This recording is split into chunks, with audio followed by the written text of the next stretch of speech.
নমস্কার কাকিমা, আপনাকে প্রণাম জানিয়ে দুটো কথা বলতে চাই। আমি হয়তো বয়সে অনেক ছোট, আমার এই কথাগুলো বলা উচিত নয়, তবুও আপনাকে বলছি, হেরে যাবেন না, কখনো পিছিয়ে আসবেন না।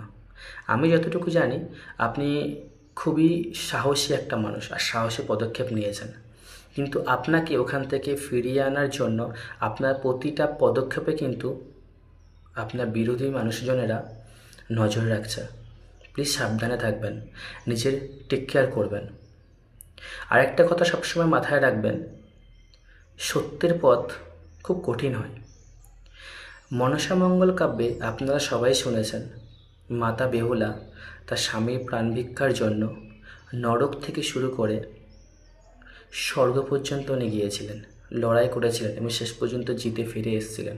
আর আমি মনে করি এই মুহূর্তে আমাদের অভয়া দিদির মা স্বর্গের সিঁড়িটা পেয়ে গেছে। উনি বুঝে গেছে একমাত্র বিজেপি হলো স্বর্গের সিঁড়ি, আর ওনারাই একমাত্র ওনার মেয়ের জাস্টিস ফিরিয়ে দিতে পারে। তাই আমাদের সবার তরফ থেকে আপনাকে অ্যাডভান্স অগ্রিম অভিনন্দন। আপনি জয়ী হন, আপনাদের পাশে আমরা সবাই রয়েছি। আপনার পাশে আমাদের পরিবার, আমাদের বানিহাটিবাসী প্রত্যেকটা মানুষ আপনার পাশে রয়েছে। আপনি জয়ী হয়ে ফিরে আসুন, ইভেন আপনার মেয়ের জাস্টিস আপনি নিয়ে আসুন। জাস্টিস ফর আরজি কর।